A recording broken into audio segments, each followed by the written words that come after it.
Our next step on the pattern guide is the waistband.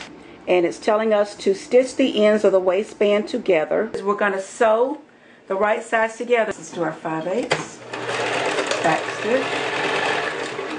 And it tells us to turn a seam allowance on the long unnotched edge. So what I have done is I have pressed the seam allowance down to a 5/8 as if they asked us to. I've got it all trimmed. It says to pin the waistband to garment upper edge. And we're going to take the skirt and we're going to insert the skirt up into the waistband. And then I'm going to go forward and I'm going to sew this all the way around till I get back to my stitch. I'm going to clip my thread.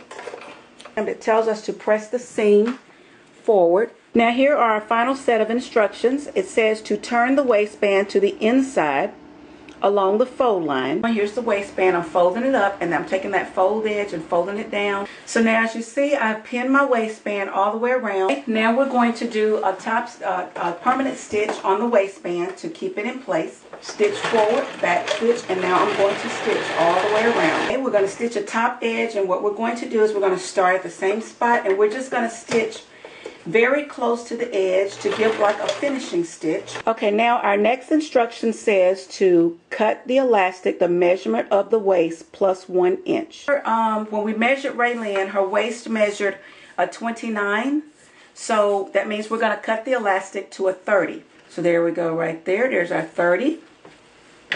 We'll grab our scissors and we'll cut it right there. Okay, next it tells us to insert the elastic through the opening that we left in the waist. So what I've done is I've got a really big safety pin and I'm going to take the ends of my elastic and I'm going to insert the safety pin in the middle and I'm going to close it. I'm going to find my opening, which is right here, and it's going to be a little tricky getting the elastic in there, but once you get it in there it'll be okay. So I'm just kind of forcing it in the little hole. Now we're going to guide the safety pin all the way through until we pull the elastic all the way through until the other side. So now we've threaded the elastic through, and here we see the safety pin comes out to pull the elastic out. And what I'm going to do is I'm going to take the safety pin out, but actually we're going to measure from here, and remember she was a 29, so we're going to measure a 29. Actually, I like to make sure the measurement is like an inch less than what her measurements are. So if she's a 29, I want to go like a 28. And see, what we've got from that pin or that fold mark to right here is we got a 29.5. So I'm going to pull it maybe about an inch out. I'm going to guess at it because here's my little mark right here. That's the 29.5 mark. So I'm going to pull it out another inch. Pull it out about another inch, about right there. Okay, and what I'm going to do is I'm going to cut right here where the mark was, and that's going to be my amount to overlap. Okay, so what we're going to do is we're going to take the elastic and we're going to overlap them, and now I'm going to do a zigzag. I'm zigzagging forward, I'm zigzagging back, and as you can see I just zigzag back and forth to hold the elastic in place. So now I'm going to grab my elastic and I'm going to pull the waistband like this so that all of the elastic will pop inside. So I have threaded my needle. I just got a short piece of thread because we don't need very much. And I put a knot in the bottom of my needle like we learned in the previous lessons.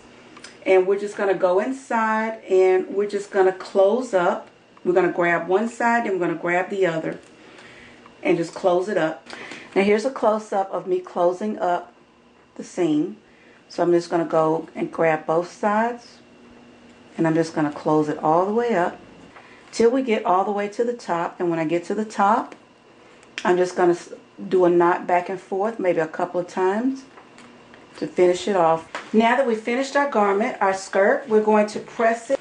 So we're just going to press the whole skirt. Now we have completed our skirt, and what we want to do now is try it on our mannequin and see how it fits Raylene. I have now placed the skirt onto Raylene, who was my model. And as you can see, the skirt looks very nice on her. You notice the gathers from the elastic are all uniform and very nice. Also, we have the split. As you remember, it was like a wrap skirt, which is kind of like a little split or a vent. And it looks very nice on her. I think we did a great job. What do you think?